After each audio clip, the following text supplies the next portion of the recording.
100 लोटे जल चढ़ाओगे तो शंकर जी प्रसन्न होंगे, 1.25 लाख बेलपत्र चढ़ाओगे तो शिव जी प्रसन्न होंगे। भगवान शंकर के लिए कड़क व्रत करोगे, कुछ भी खाओगे पियोगे नहीं तो शंकर भगवान प्रसन्न होंगे। या अपना घर छोड़ दोगे तो शंकर भगवान प्रसन्न होंगे। या भगवान शंकर को शहद चढ़ाओगे या शंकर भगवान को रस चढ़ाओगे, ये चढ़ाओगे तो शंकर भगवान प्रसन्न होंगे। नहीं रे भाई, शंकर जी को प्रसन्न करने के लिए एक तो दिखावा मत करना, आडंबर मत करना। भगवान शंकर को प्रसन्न करने के लिए कहीं से कर्जा मत करना।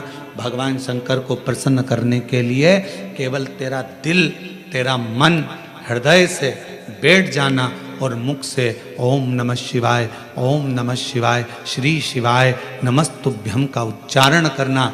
जो तेरे पास में है वो शिव को समर्पित करना। जो तुझे बोलना आता है, जो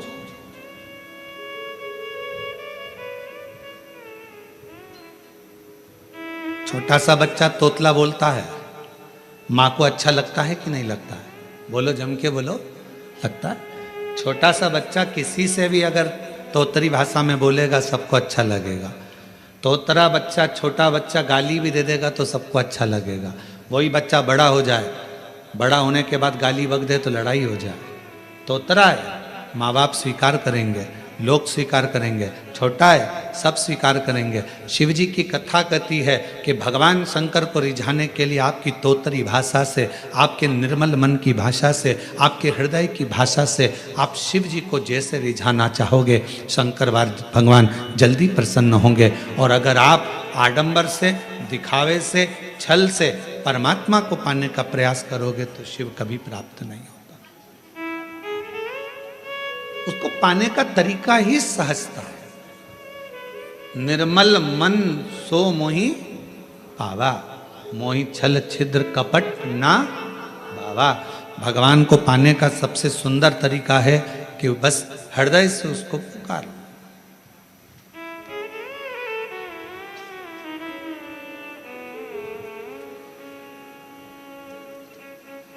बारिश पड़े तो छाता लिया जाता है और दुख पड़े तो शिव का नाम लिया जाता है। केवल जब दुख आए, तकलीफ आए, कष्ट आए, परेशानी आए, थोड़ा सा भी जीवन में अगर लग रहा है कि हमारी कष्ट की जिंदगी चल रही है, हमारे परेशानी का जीवन चल रहा है, उस समय पर शिव नाम लेना प्रारंभ कर दो। श्री शिवाय नमस्तुभ्यम कहना प्रारंभ कर दो। धीरे धीरे उसका नाम उच्चारण करना प्रारंभ कर दो। घर के दरवाजे पर श्री शिवाय नमस्तुभ्यम लिख दो। गाड़ी पर, बंगले पर, दुकान पर, जायदाद पर उसका नाम लिख दो कि अब हमारे बस का नहीं है, लोग हमको तकलीफ दे रहे हैं, कष्ट दे रहे हैं, अब दुनिया हमारे से नफरत कर रही है, पर मेरे बाबा तू मुझे निभा लेना। पूरी जमीन, जायदाद, मकान, गाड़ी, खुद सब कर श्री शिवाय नमस्तुभ्यम लिख दो, उसके सुप्रत कर दो। एक बहन ने एक पत्र लिखा था कल कि रुद्राक्ष क्यों पहना जाता है, तुलसी की माला क्यों पहनी जाती है? रुद्राक्ष पहनने का कारण क्या है? तुलसी की माला पहनने का कारण क्या है? क्यों रुद्राक्ष पहना जाए, क्यों तुलसी की माला पहनी जाए, उसका कारण क्या है? हम आपसे पूछते हैं, सब बोलना। एक कटोरी में शक्कर ले लो, ठीक है, उसमें तुलसी का थोड़ा सा दल डाल दो, क्या बन गया? जम के बोलो, प्रसाद बन गया। भोजन है, भोजन की थाली में जब तक तुलसी का दल नहीं डाला तब तक वो प्रसाद नहीं हुआ। तुलसी का एक पत्ता, थोड़ा सा दल भोजन की थाली में डल गया, क्या बन गया? प्रसाद। इतना बड़ा भगोना भरकर नुक्ति बनी है, सेव बना है, प्रसाद बना है, उसमें थोड़ा सा तुलसी का दल डाल दो, क्या बन गया? प्रसाद बन गया। अब शिव का प्रसाद कैसे बनता है? तो कहा भगवान के प्रसाद में जो सामग्री हो उसमें बेलपत्री डाल दीजिए, रुद्राक्ष का भाग उसके अंतर्गत, अर्थात भगवान शंकर स्वयं माँ महागौरी से कहते हैं, हे महागौरी, हे गौरी, हे महागौरी। जैसे तुलसी भोजन में डालने पर प्रसाद बन जाती है, उसी तरह संसार का मनुष्य जब किसी रुद्राक्ष को अपने गले में धारण करता है तो वो मेरे लिए प्रसाद बन जाता है, मेरा अपना बन जाता है। उसको मैं स्वीकार कर लेता हूं, वो मेरा अपना है। अब प्रसाद को आप लोग नाली में फेंकते हो क्या? प्रसाद को आप गटर में फेंकते हो क्या? प्रसाद को आप कहीं गलत जगह डालते हो क्या? नहीं, क्योंकि वो प्रसाद बन गया। गले में अगर रुद्राक्ष की माला आ गई, एक रुद्राक्ष तुम्हारे गले में लाल धागे में पड़ा हुआ है, तुलसी की माला तुम्हारे गले में पड़ी हुई है, आप भगवान का प्रसाद हो। अगर चलते फिरते मौत का किसका ठिकाना, मृत्यु का किसको भरोसा, कब प्राण छूट जाए। अगर हमारे गले में रुद्राक्ष पड़ा है, तुलसी की माला पड़ी है और हमारे प्राण छूट भी गए तो हम वो प्रसाद हैं कि हमें नरक में नहीं पटका जाएगा, गलत जगह पर नहीं पटका जाएगा, हमको श्रेष्ठ जगह पर रखा जाएगा। प्रसाद को नाली में नहीं डालते, प्रसाद को गटर में नहीं डालते। रुद्राक्ष पहनने वाला, तुलसी की माला धारण करने वाले को गलत जगह पर नहीं भेजा जाता, गलत जगह पर। आप गले में अगर रुद्राक्ष धारण करते हो तो शिव का प्रसाद हो। और जितने शिव भक्त इस ऑनलाइन शिव महापुराण की कथा को आस्था चैनल पर श्रवण कर रहे हैं, फेसबुक यूट्यूब पर सुन रहे हैं और सोशल मीडिया पर इस कथा को अगर श्रवण कर रहे हैं, तो उनसे कहूँगा अपने गले में एक रुद्राक्ष अवश्य डालो। तुलसी की माला भी अगर है तो भी एक रुद्राक्ष जरूर डालो। क्यों? अगर गूगल पर सर्च करोगे, फेसबुक यूट्यूब पर सर्च करोगे, इंस्टा पर सर्च करोगे तो उसमें आपको मालूम पड़ेगा एक रुद्राक्ष यदि हमारे गले में होता है तो हमारी बीपी, शुगर, थायराइड इन सब को लेवल में रखता है और वो ना शुगर बढ़ने देता है, ना शुगर घटने देता है, ना बीपी बढ़ने देता है, ना बीपी घटने देता है। एक रुद्राक्ष अपने गले में होना चाहिए।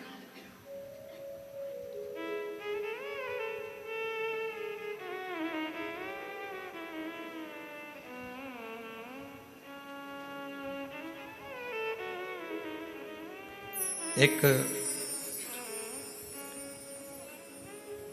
शिवा भगत की एक कथा आती है। मालती का एक पुत्र था शिवा, उसको लोग शिव कहते थे। क्यों? क्योंकि मालती के घर में कमाने वाला कोई नहीं था, ससुर के प्राण छूट गए थे, पति शरीर से विकलांग था और मालती मेहनत करती, परिश्रम करती। घर में एक बेटे का जन्म हुआ जिसका नाम शिव के ऊपर शिवा रखा।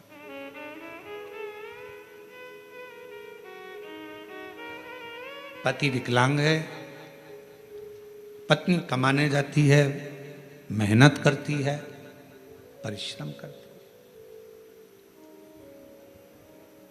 एक अगर घर में तकलीफ है, घर में कष्ट है, परेशानी है, कलिकाल का समय है, कलयुग का समय है, शास्त्र कहता है कि इस कलिकाल में धर्म पत्नी को पति के कदम से कदम मिलाकर साथ देना चाहिए, मेहनत में, परिश्रम में आगे रहना चाहिए।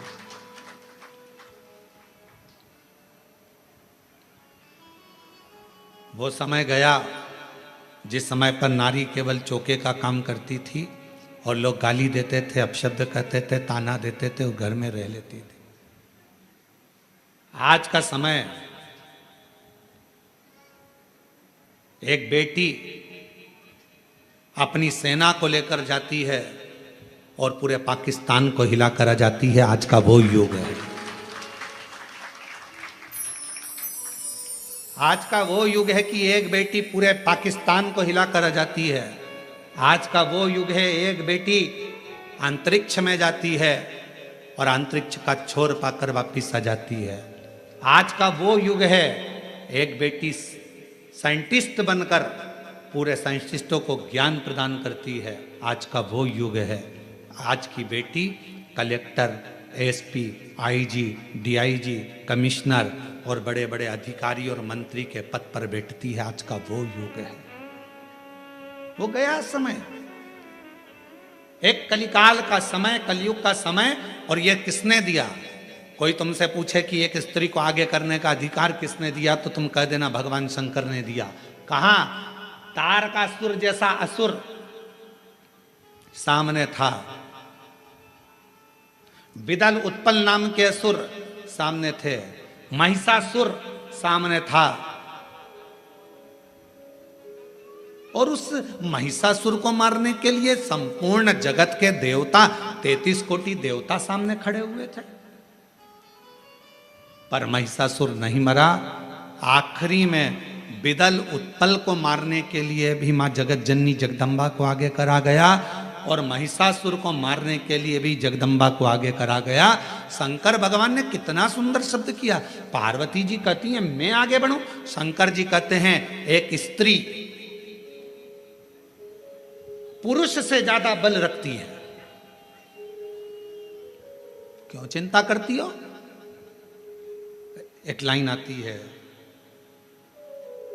तेरे भक्त जनों पर माता भीड़ पड़ी है भारी, दानव दल पर टूट पड़ो मां करके सिंह सवारी, सो सिंहों से बलशाली, अष्ट भुजाओं वाली, दुखियों के दुख लेने वाली, ओ मैया हम सब उतारे तेरी आरती। कितने सिंह? जम के बोलो जरा, फिर से लाइन बोलो, सो सिंहों से बलशाली, अष्ट भुजाओं वाली, दुखियों के दुख लेने वाली। 100 सिंहों से तू बलशाली है जगत जननी, 100 सिंहों से। आप जरा विचार करिएगा, किसी व्यक्ति को अगर संबोधित किया जाता है ये तो शेर है, मतलब वन ओनली एक, और बहू को सम्मानित किया जाता है 100 पे भारी है। बोलो सही है कि गलत है? एक व्यक्ति को संबोधित किया जाता है वन ओनली, शेर है, और अगर स्त्री को संबोधित किया जाता है तो कभी कभी सास भी कह देती है मेरी बहू तो 100 पे भारी। किसकी सुने? 100 पर भारी। इतनी बोलती है, इतना बोलती है कि 100 लोग बोले इतना बोलती है, इतना तेज है, इतनी तेज, पूरा मार्केट करके गाड़ी उठाए भुड़ भुड़ करके जाए, पूरा मार्केट करके 100 पर। बोलो बोलो सत्य है कि गलत है? संबोधन अब किसी व्यक्ति के लिए ये तो शेर है, शेर ओनली वन, और वो 100 पूरी 100 भारी है। 100 सिंहों से बलशाली, अष्ट भुजाओं वाली, दुखियों के दुख हारे, ओ मैया हम सब उतारे तेरी आरती। अब 100 सिंहों के बराबर उसमें बल है। शंकर भगवान आज के युग में, कलयुग में अगर स्त्रियां नारियां आगे आकर कार्य कर रही हैं, स्त्रियां आगे बढ़ी हैं, तो इसमें सबसे बड़ा योगदान, सबसे बड़ी कृपा मेरे देवादिदेव महादेव की है, जिन्होंने पार्वती जी को आगे करा, मां जगदम्बा को आगे करा। तू असुरों को मार सकती है, तो भद्रकाली बन सकती है, तो कुष्मांडा बन सकती है, तो स्कंदा बन सकती है, और एक समय ऐसा आए तो तू अन्नपूर्णा भी बन सकती है। याद करिए जब पूरा विश्व भूख से बिलख रहा था, पूरा विश्व, अकाल पड़ गया पूरी सृष्टि में, तड़पने लगे लोग, पक्षी मरने लगे, पशु मरने लगे, मानव मरने लगे, कुछ नहीं बचा। शिव अखंड समाधि में डूबे हुए थे। और शंकर भगवान अखंड समाधि में थे, देवता आए शिव जी से प्रार्थना करने के लिए, शिव जी उठते नहीं। ब्रह्मा जी आए, शिव जी उठते नहीं। इंद्र आए, शिव जी उठते नहीं। अखंड समाधि में लगे भगवान देव अधिदेव महादेव, उठने का नाम नहीं। नेत्र बंद, क्या हो रहा है मालूम नहीं, पर पार्वती माता से रहा नहीं गया। सूचना मिली पूरा ब्रह्मांड हिल रहा है, सब भूख और प्यास से तड़प रहे हैं। तब माँ अम्बा जगदम्बा माता पार्वती ने विचार करा, मेरे बच्चे ये संसार के लोग भूख से तड़प रहे हैं। तब मेरी माँ अम्बा जगदम्बा जी ने तुरंत अन्नपूर्णा का रूप धारण करा, भूमि पर चरण रखकर धान उत्पन्न किया।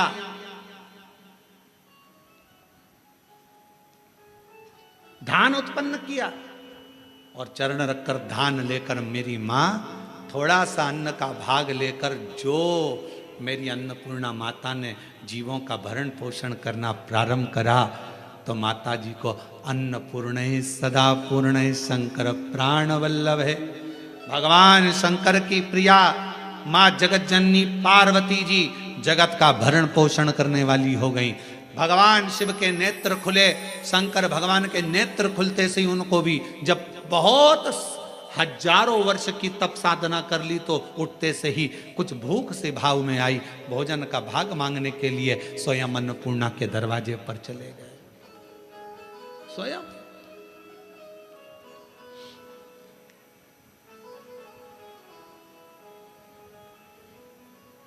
जब जगत पूरे विश्व में हाहाकार मचती है तो वो अन्नपूर्णा बन जाती है। अगर नारी को अगर शक्ति दी है तो किसने दी? शिव ने। शंकर भगवान के सारे चरित्रों को उठाकर देखिएगा, केवल देवाधिदेव महादेव अपना अर्ध नारीश्वर स्वरूप का दर्शन कराते हैं। आधा शिव आधा पार्वती। पार्वती तू मेरी शक्ति है, शक्ति ही शिव है और शिव ही शक्ति है, दोनों। अब उसको समझने वाला समझे, ना समझने वाला ना। मालती बेटे का नाम शिवा रख दिया। पति पांव से विकलांग था, करता कुछ नहीं था, अकेली मेहनत करने जाती है, परिश्रम कर। अब दुनिया की रीति है, जब एक नारी पुरुष की तरह आगे बढ़कर काम करती है और आगे बढ़ने का प्रयास करती है, तो दुनिया के लोग ताना देने का प्रयास करते हैं।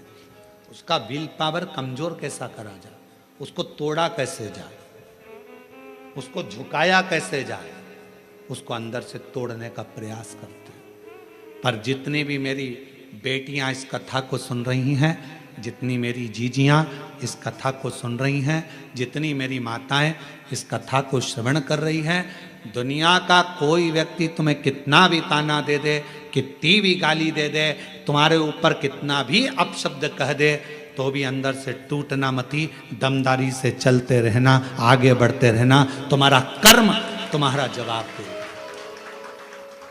तुम्हारा कर्म तुम्हारा जवाब देगा। तुम तो बढ़ते चलो, हाथी की अलमस्तता में आगे बढ़िए, कुत्ते पीछे चिल्लाते रहेंगे।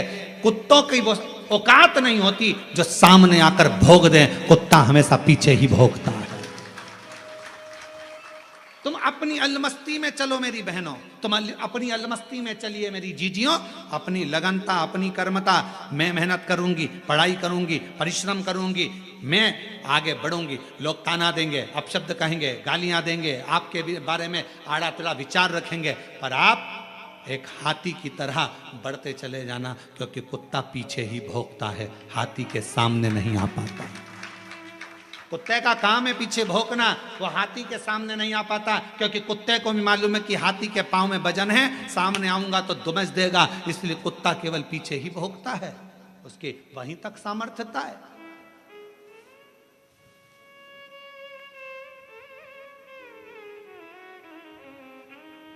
एक बहन, एक बेटी, एक मां, एक स्त्री जब अपने कर्तव्य पथ पर चले, उसको सोचना नहीं चाहिए कौन क्या कहेगा। आग लगे बस्ती में, मस्ती में, क्या किसको रोइए सोइए। कहेगा, क्या बोलेगा? बोले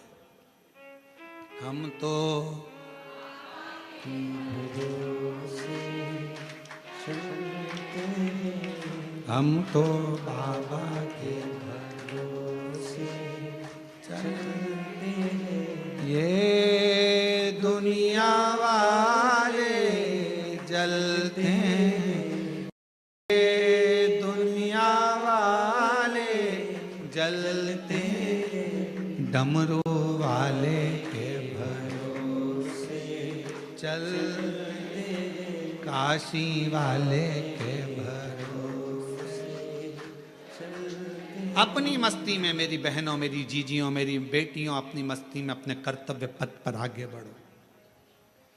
गली गली में कुत्ता मिलेगा, क्या हाथी सबसे भिड़ता है? बोलो बोलो, जम के बोलो। गली गली में कुत्ता मिलेगा, क्या हाथी सबसे भिड़ता है? नहीं। हाथी को मालूम है ये भोगता रहेगा, अपन बढ़ते रहेंगे, फिर अगले गांव जाएंगे, फिर अगली जगह जाएंगे, फिर चिल्लाएंगे। इनका फर्ज है चिल्लाना, क्योंकि पैदा ही इसलिए हुए हैं कि इनको चिल्लाना ही है। अपना कर्म, अपना कर्तव्य, अपने को आगे बढ़कर जाना, अपना कर्तव्य, आगे बढ़ते चलो, बढ़ते चलो। शिव कथा कर रही है। मालती ने विचार करा कि घर को चलाना है, बेटे का जन्म हुआ है, बेटे का नाम शिवा रखा है। शिव कहती है माँ। धीरे धीरे बच्चा एकांत रहने लगा, समय बीता। एक दिन माँ काम में लगी रहती, बच्चे को घर में जब भरण पोषण का कुछ ना पड़ा, कुछ भी, जिस जगह पर माँ काम करती थी उसी जगह पर उस बच्चे को काम पर लगा दिया और कह दिया मेरा स्वास्थ्य ठीक नहीं, सेठ जी मैं आपकी दुकान पर, आपके घर पर कार्य करने नहीं आ सकती, अब मेरा पुत्र है। ये कथा कोई पुरानी नहीं, इसी कलयुग की है, इसी कलयुग। आपके यहां ये मेरा पुत्र आएगा। छोटा सा लड़का, 9 वर्ष की उसकी आयु, सेठ जी के घर कार्य करने जाता तो सेठ जी का गांव बहुत दूर था। वहां से आता, बेटे को भय लगता, डर लगता, क्या करे। माँ के पास आकर बोला माँ, सेठ जी कभी रात्रि को छोड़ते अकेले जंगल में आने में मुझे भय लगता है। माँ कहती क्या भय? हाथ पकड़ा बेटे का माँ ने, शंकर भगवान के शिवालय में लेकर गई, शिव जी के गले में पड़ी हुई रुद्राक्ष की माला निकाली, माला निकालकर बेटे के गले में डाल दी और कह दिया केवल तू अकेला नहीं, तेरा महादेव तेरे साथ चलेगा, हर पल हर घड़ी हर क्षण रहेगा। और मालती की कथा कहती है, भगवान शंकर का चरित्र कहता है, रात्रि के समय पर बेटा शान से धड़क बेधड़क चलकर आता था। एक समय कोई प्रेत सामने से, कोई प्रेत पेड़ पर से लटकता हुआ दिखा। इस बालक को भय ना लगा, इसने हाथ जोड़कर प्रणाम कर कर कहा तुम कौन हो? कौन हो? कहा मैं प्रेत हूं, अधोगति में मरा हुआ हूं, मेरी गति नहीं, मेरी मुक्ति नहीं। तो फिर आपका मोक्ष नहीं हुआ तो मेरे जैसे मनुष्य को आपकी वाणी क्यों सुनाई दे रही है? प्रेत का शब्द एक एक शिव भक्त के हृदय में बैठना चाहिए। इस प्रेत के शब्द को, प्रेत कहता है मैं मनुष्य जैसी वाणी नहीं बोल सकता था। प्रेत कहता है मैं आपसे बात नहीं कर सकता था क्योंकि मैं प्रेत हूं, पर आप रोज प्रतिदिन रुद्राक्ष की माला को धारण कर कर यहां से निकलते हो। आपके जाने के बाद आपके चरण की जो रज है, धूल, वो उड़ती है, पेड़ों की पत्ती पर जाती है, वो हवा में मुझे मिलती है। उसके कारणवश मुझे थोड़ा सा बल मिला है जिससे मैं बोल भी सक रहा हूं और आपसे बात भी कर सक रहा हूं। ये मुझे बल मिला है। क्या चाहते हो? क्या चाहते हो? बस एक निवेदन है, कभी मौका मिले तो इस पथ से आपसे निवेदन है कि आप इस पथ से जाना बंद ना करिएगा। जब भी मौका मिले इस पथ से जरूर जाइएगा। उस शिवा पुत्र ने कह दिया मैं जरूर जाऊंगा। निकलते रहे निकलते रहे निकलते रहे निकलते रहे निकलते रहे, उसी पथ से निकलते रहे।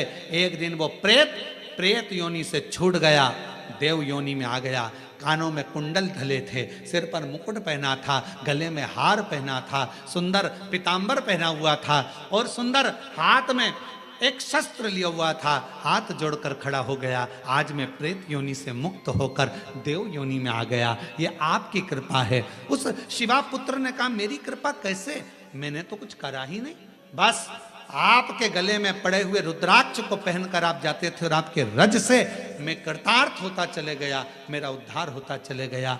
उस प्रेत ने जो कहा, कितनी सुंदर बात कही। अगर रुद्राक्ष पहनकर कोई संसार का मनुष्य किसी मार्ग से निकल कर जाता है तो ना जाने कितने कितने प्रेतों का और जीवों का कल्याण करते करते जाता है। सांसारिक मनुष्य की तो बात ही दूसरी है। और शंभु शरण मांगू दुख काटो दया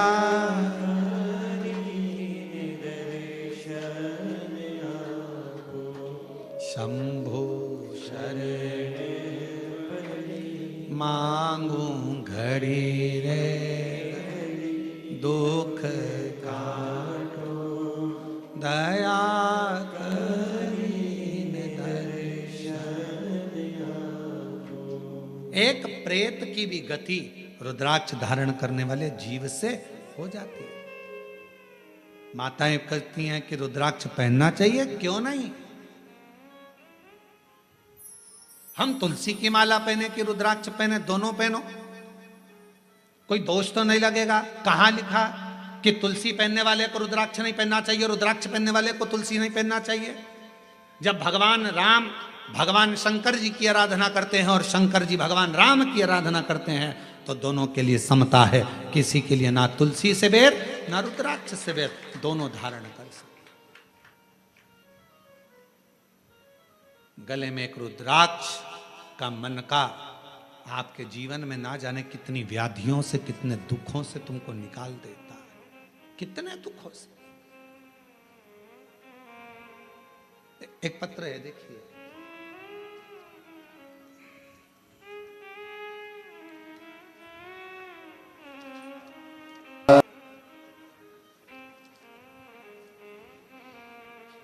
रुक्मणी पटेल, शिव नारायण पटेल, ग्राम रामपुर, जिला कोरबा,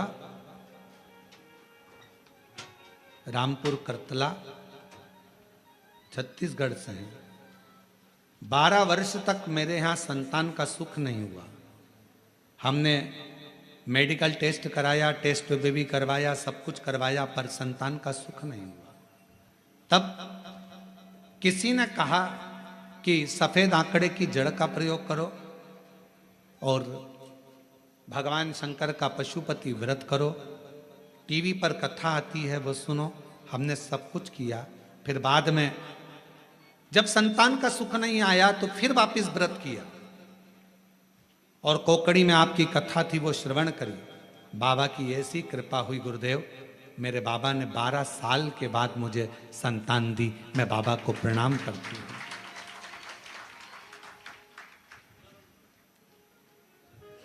एक पत्र और बड़ा सुंदर है।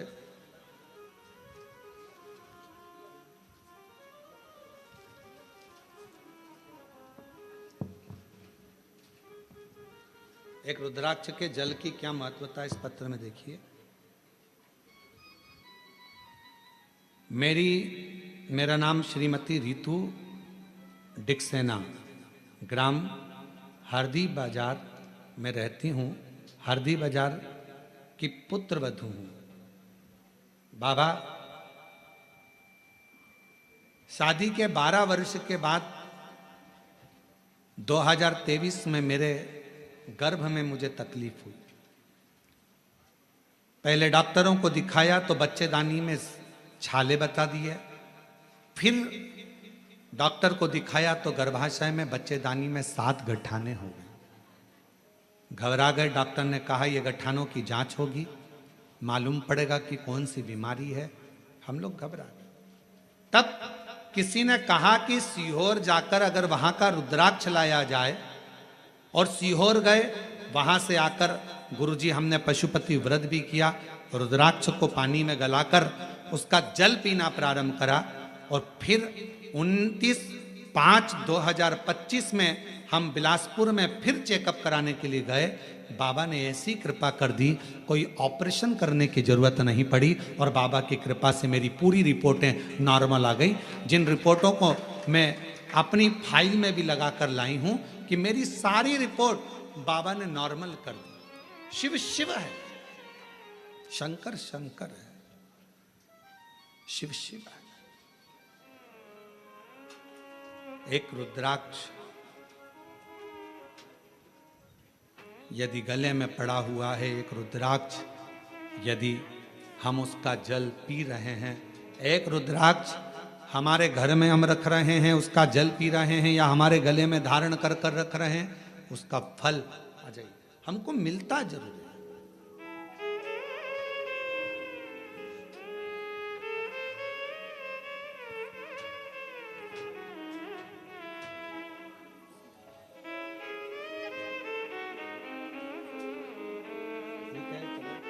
इसको हो गया था प्रॉब्लम, ठीक है,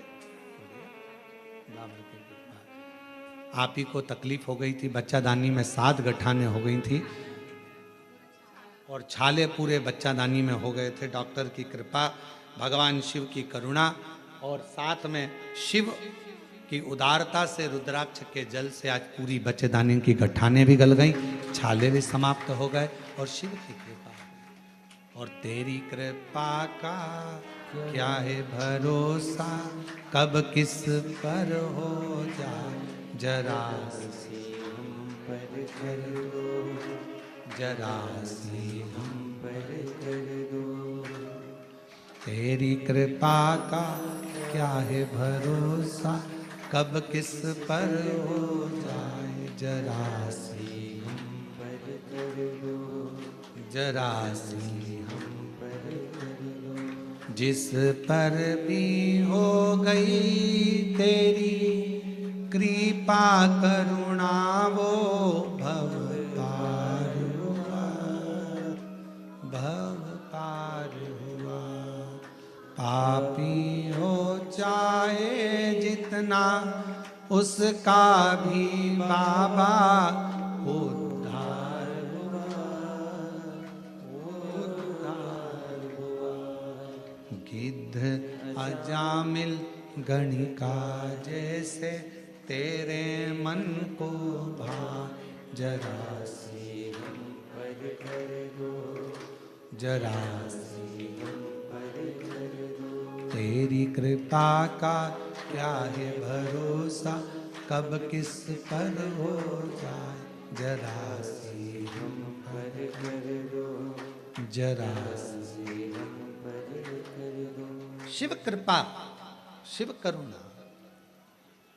एक छोटा सा रुद्राक्ष गले में पड़ा रहने, डले रहने, कितनी कितनी तकलीफों से, कितने कितने दुखों से, कितने कितने कष्ट से वो रुद्राक्ष आपको निकाल देता, कितने कष्टों से।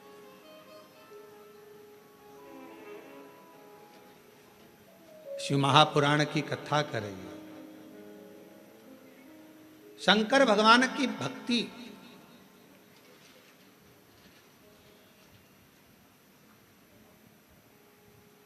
किसी का भला करने में, और भगवान शंकर का भजन करने में धन मूल नहीं, मन मूल है। मन, आप कितना भजन करते हो, धन से भगवान कभी प्रसन्न नहीं हो सकता।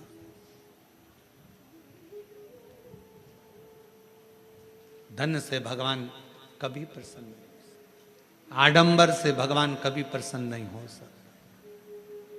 क्या था माता पार्वती जी के पास में? जिस समय मां पार्वती जी की अवस्था 6 वर्ष की हो गई और मां पार्वती जी अपना भवन छोड़कर वन में चली गई अपनी सहेलियों के साथ, एक गुफा में प्रवेश कर गई माता पार्वती जी। छोटी सी गुफा में रहकर माता पार्वती जी ने तप साधना प्रारंभ कर दी। क्या था पार्वती जी के पास में? ना माँ पार्वती जी हिमालय राज की नगरी से ना पात्र लेकर गई थी, ना पूजन का कोई सामान लेकर गई थी।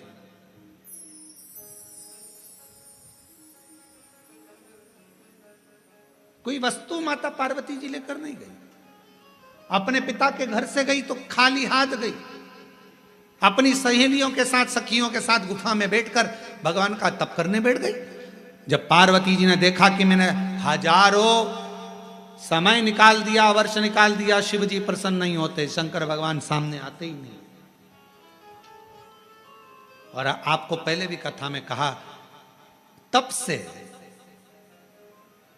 भगवान को प्रसन्न करना कोई साधु, कोई सन्यासी, कोई तपस्वी, कोई साधक, कोई उपासक तप से भगवान को प्रसन्न कर सकता है। योग से, साधना से भगवान को कोई तपस्वी साधक प्रसन्न कर सकता है। आप और हम तो कलयुग में रहने वाले हैं। आप तप करते हो क्या? आप करते हो तो बात दूसरी, हमसे तो नहीं बन पाता। हमसे तो केवल एक ही काम बनता है, सारी समस्या का हल जल। तब हमसे भी नहीं बनता। कोई हमसे कहे तुम साधना में बैठते हो, नहीं साहब, हम तो एक ही काम करते हैं, जय सुबह से लेकर शाम तक जितना समय मिलता है, श्री शिवा नमस्तु, श्री शिवाय नमस्तु। फिर कोई पूछे आपने क्या खाना छोड़ दिया, आप क्या फलाहार करते हो, तो हम जहाँ रुके हुए हैं वहाँ आकर हमारी जीजियों से पूछना, जो प्रसाद बनाती हैं उनसे पूछना क्या व्रत रखते हैं? नहीं, भोजन करते 2 रोटी सुबह, शाम को 1.5 रोटी, इससे ज़्यादा नहीं। भजन का बल, स्मरण, अपनी भक्ति। और छत्तीसगढ़ आते हैं तो चावल जरूर खाते हैं, वो जरूर पाते हैं। बाकी की जगह पर अगर कथा करने जाते हैं तो अपना सुबह का 2 रोटी है, शाम की 1.5 रोटी है, चावल प्रसाद भी नहीं लेते। कोई बाजार का तुम्हारा मीठा वीठा कुछ आप पूछिएगा, जो प्रसाद बनाते हैं कोई मीठा वीठा बाजार का नहीं, कोई चीज़ें नहीं, केवल साधारण भोजन, बाबा का भजन और आनंद। इससे ज़्यादा क्या करना? भक्ति करो, भजन करो, स्मरण करो, कीर्तन करो, मंत्र जाप करो, श्री शिवाय नमस्तुभ्यम जपते जपो। जितना भजन कर सकते हो उतना करो, जितना मंत्र जाप कर सकते हो उतना।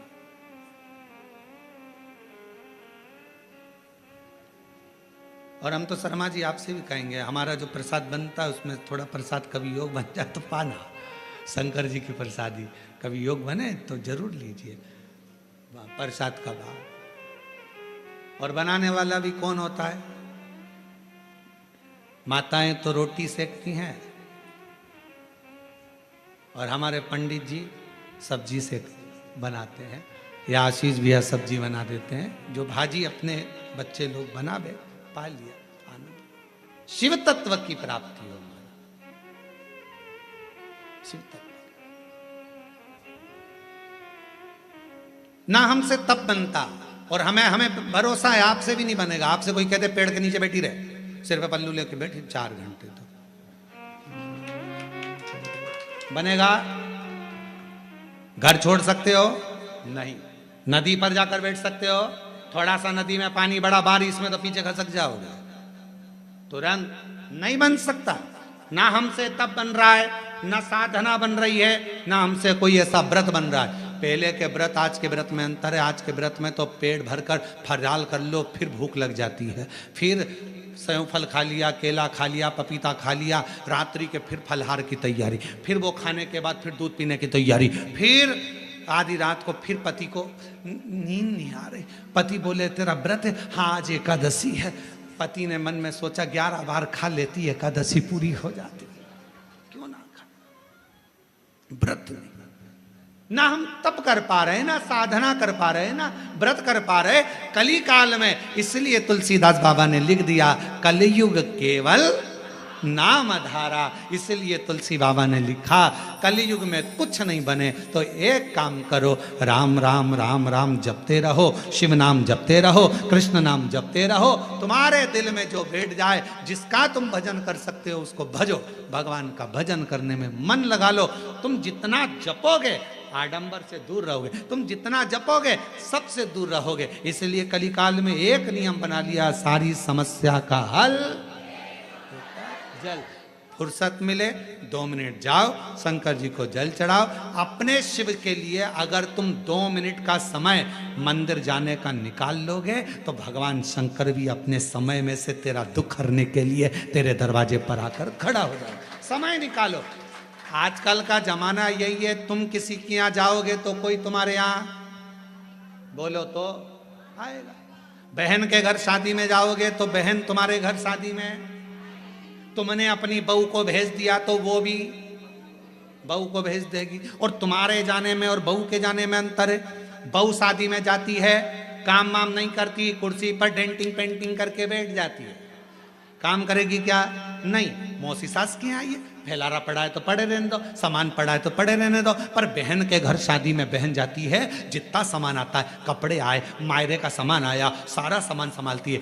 मिठाई के डब्बे इधर रखेगी, बर्तन उधर रखेगी, सामान उधर रखेगी, बहन संभालेगी, बहू नहीं।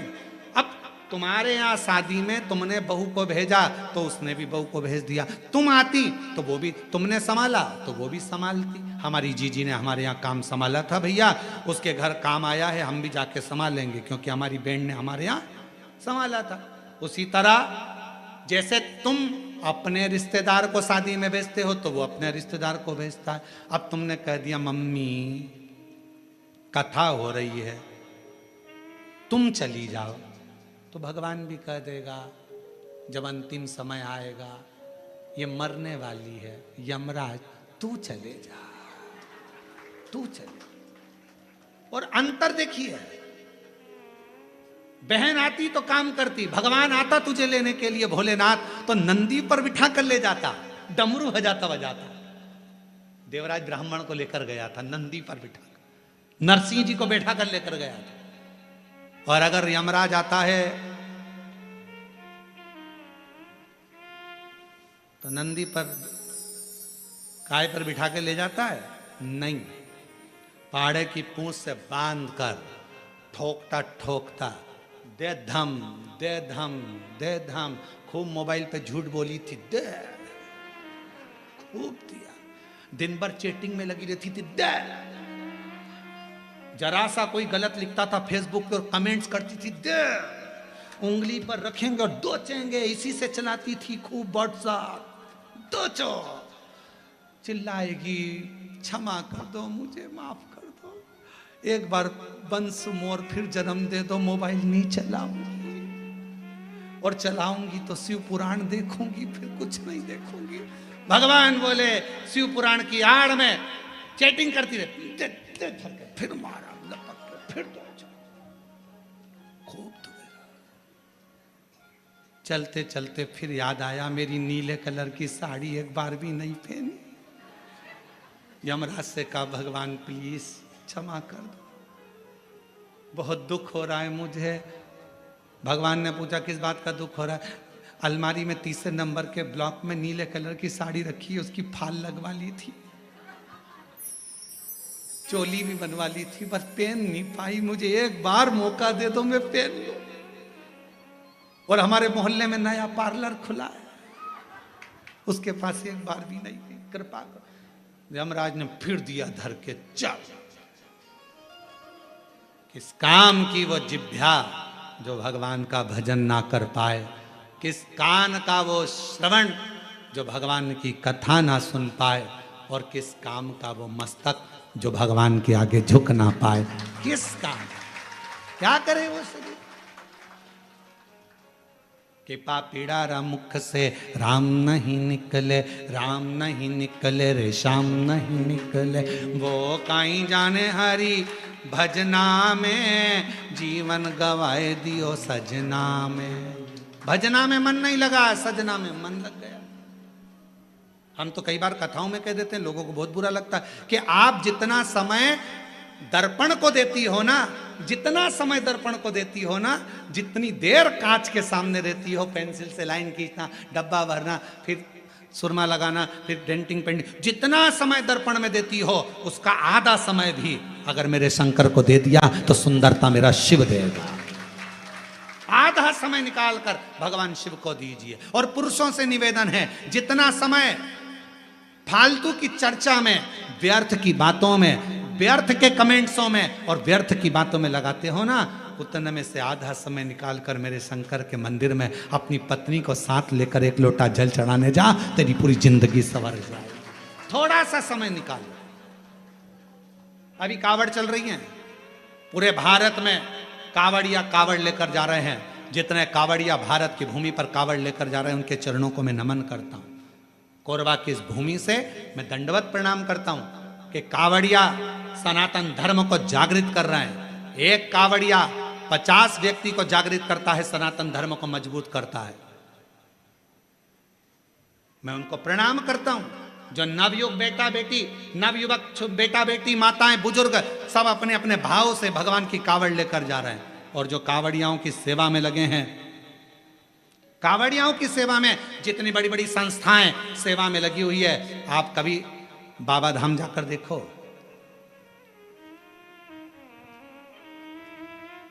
गए हो आप लोग बैद्यनाथ जी? बाबा धाम बैद्यनाथ गए? कावड़ भर के आए हो पहले कभी?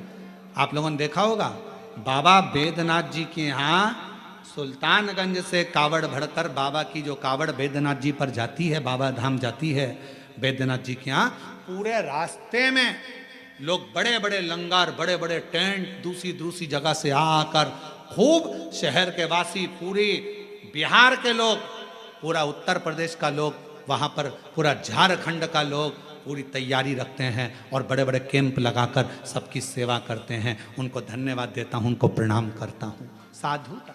आप जाओ हरिद्वार, आप जाओ उत्तर प्रदेश, काशी, बड़े बड़े संस्थाएं, बड़े बड़े सेवादार, बड़े बड़े अपने आनंद में। आप सीहोर जाकर देखिए, सीहोर में भी बहुत संस्थाओं ने अपनी अपनी सेवाओं के क्रम चालू रखे हैं। करा रहे लोगों का मुख झूठा, किसी को पानी पिलाना, किसी को चाय पिलाना, किसी को नाश्ता कराना, अपने आनंद के साथ कर रहे हैं, भगवान की भक्ति के साथ। देखो, और कुछ लोग संसार में ऐसे भी पैदा हुए हैं जो कावड़ भरने के लिए जा रहे हैं। तो क्यों जा रहे हैं? क्यों टाइम बर्बाद कर रहे हो? क्यों कर रहे हो?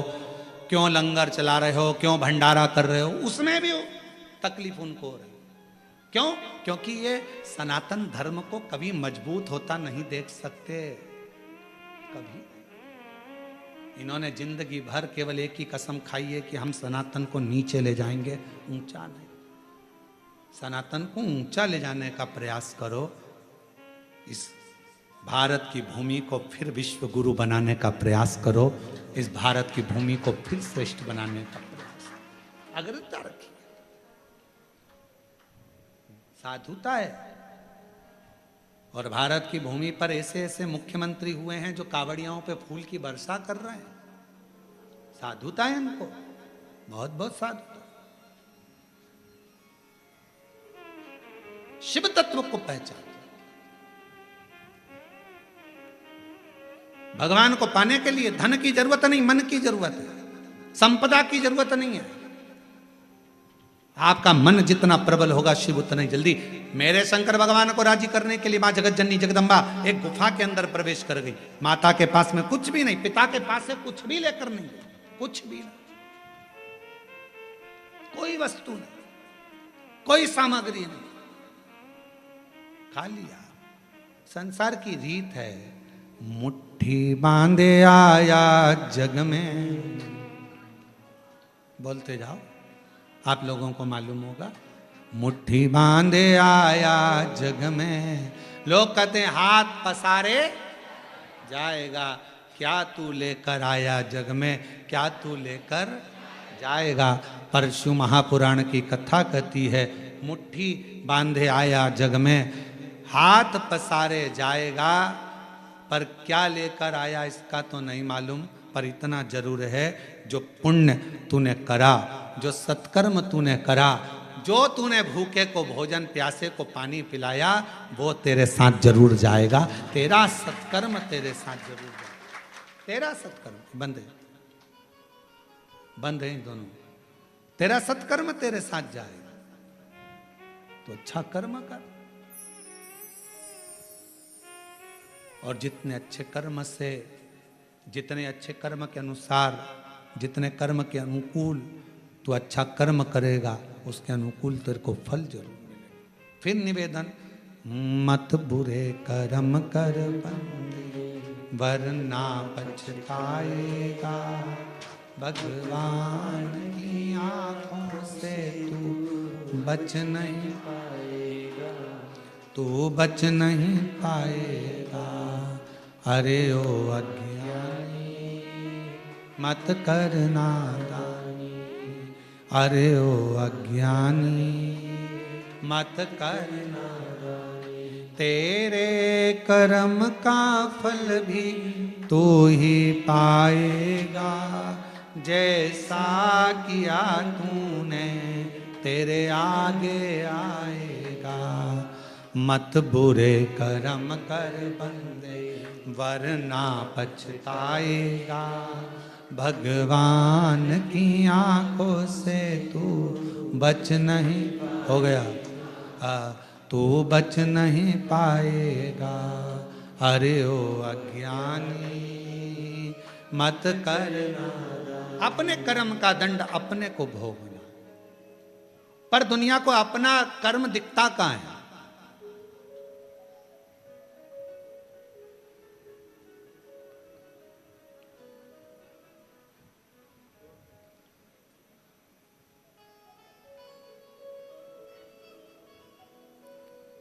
एक स्मरण में नहीं आ रहा है शिवलिंग का,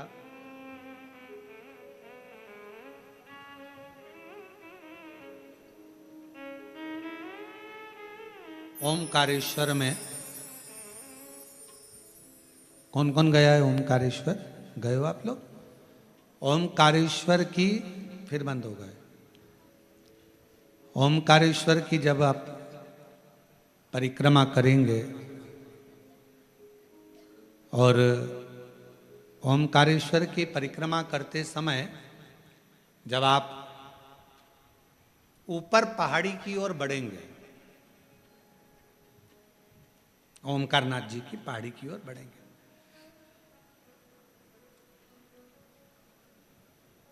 एक गौरी केदार मंदिर आता है, गौरी शंकर मंदिर। ये गौरी केदार या गौरी शंकर मंदिर का स्मरण होगा तो कभी, बहुत प्राचीन मंदिर है, बहुत प्राचीन मंदिर, बहुत प्राचीन। जितने भी लोग ओमकारेश्वर जाएं तो वहाँ जरूर परिक्रमा मार्ग में ऊपर की ओर जाकर दर्शन करें। परिक्रमा मार्ग बहुत प्राचीन है, कई शताब्दियों पुराना, बहुत प्राचीन, बहुत प्राचीन। वहाँ एक शिवलिंग है, लगभग 5.5 से 6 फीट की हाइट का, काले पाषाण का है, बहुत बड़ा है, बहुत बड़ा।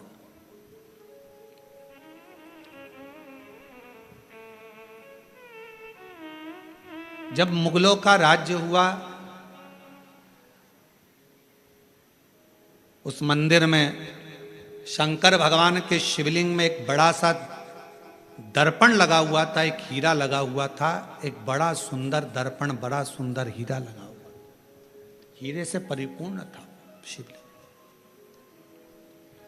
उस दर्पण का काम क्या था?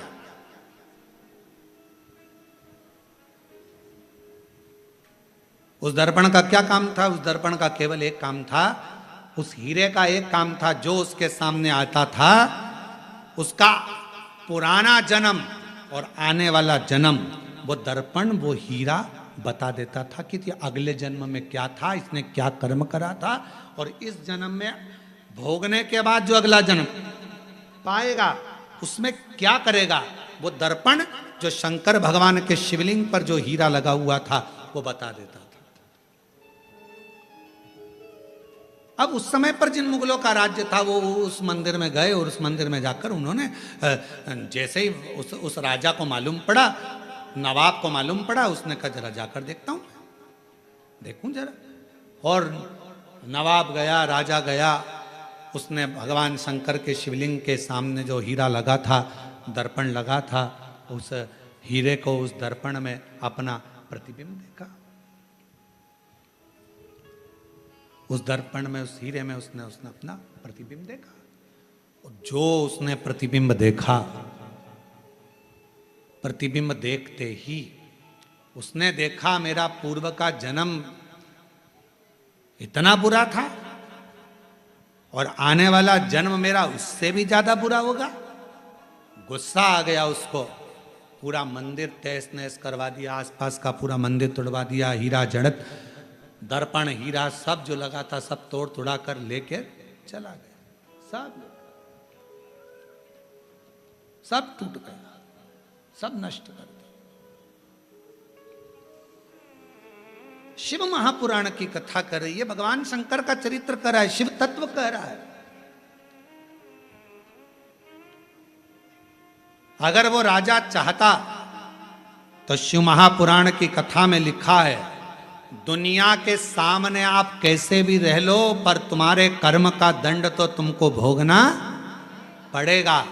पर यदि अगर शंकर भगवान को एक लोटा जल आप समर्पित कर रहे हो तो तुम्हारा पहला क्या निकला, बाद में क्या होना है, वो महादेव के हाथ में चला जाएगा और महादेव तुम्हें कष्ट नहीं देगा, महादेव तुम्हें तकलीफ नहीं देगा, दुख नहीं देगा, कष्ट नहीं देगा।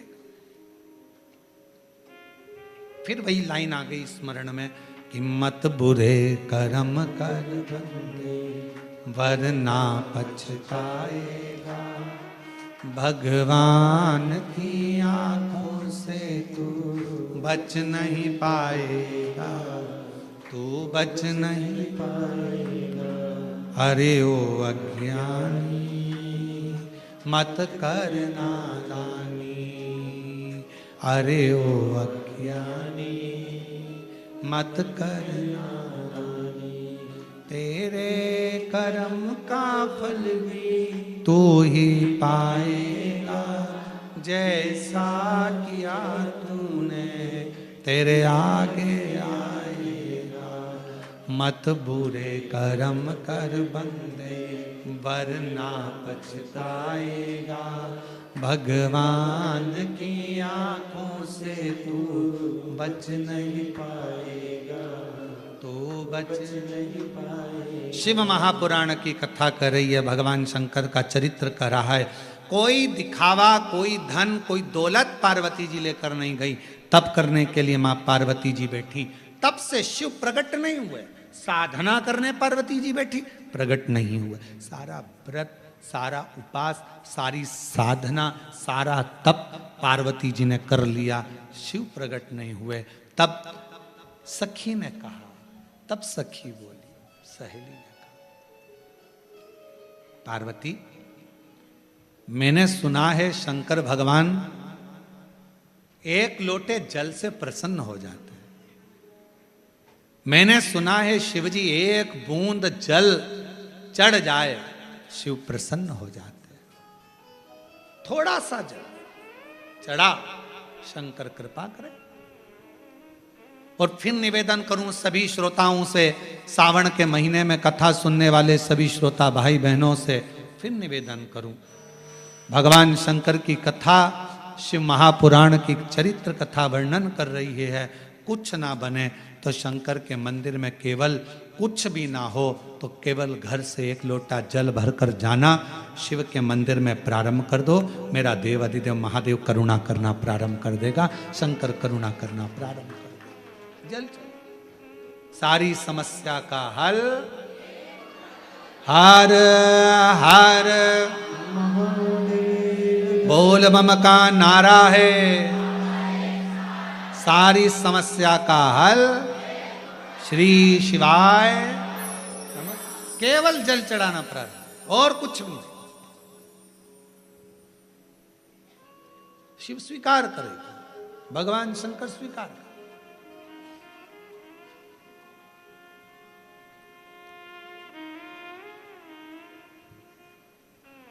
शिव कथा कर रही है।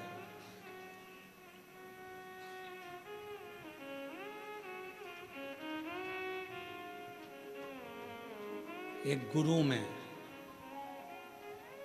और एक शिव में एक बहुत बड़ा अंतर होता है।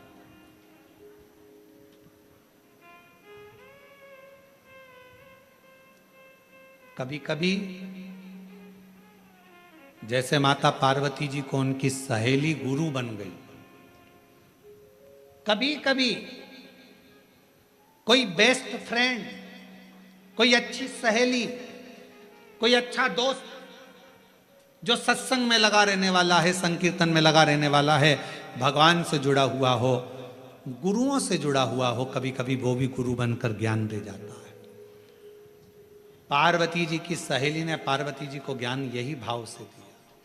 जल चढ़ा, पार्वती जी ने बालू रेत का शिवलिंग बना लिया, वहीं की मिट्टी उठाकर और सहेली के कहने पर जल चढ़ाना प्रारंभ करा। और जो जल चढ़ाना प्रारंभ करा, भूखी प्यासी रहकर बेलपत्र समर्पित कर कर जो पार्वती जी ने तप साधना करना प्रारंभ करी, जल चढ़ाना, शिव के पार्थिव लिंग का पूजन करना। और शिव महापुराण में वर्णन है, लिंग पुराण में वर्णन है, स्कंद पुराण में वर्णन है, कुर्म पुराण में वर्णन है कि पार्थिव लिंग का पूजन करने वाला व्यक्ति जिंदगी में सारे सुख पा लेता है। पार्थिव लिंग का पूजन करने वाला।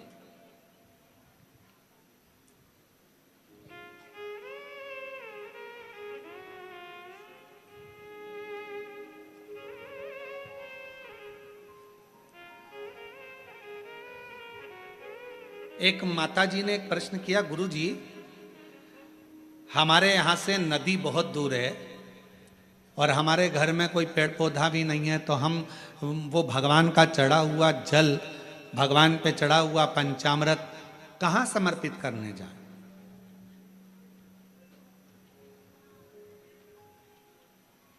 हमने कहा कि मिट्टी तो है तुम्हारे घर में, तो कहा मिट्टी तो है। हमने पूछा कितनी मिट्टी मिल जाएगी? उन्होंने कहा गुरु जी ये तुम जितनी बोलो, 1 तगाड़ी 2 तगाड़ी 10 तगाड़ी, जितनी मिट्टी बोलो उतनी मिल जाएगी। हमने कहा तुम्हारे यहाँ पर बड़ा सारा थाल है? हाँ। थाल भर के मिट्टी ला सकते हो? हाँ। हमने कहा लेकर आना। हम जहाँ ठहरे हुए थे वहाँ वो थाल भर कर मिट्टी लाए। एक बड़ा सा आरती करते ना हमारे शर्मा जी, वो आरती करने के लिए भी थाली नहीं लाए, थाल लाए।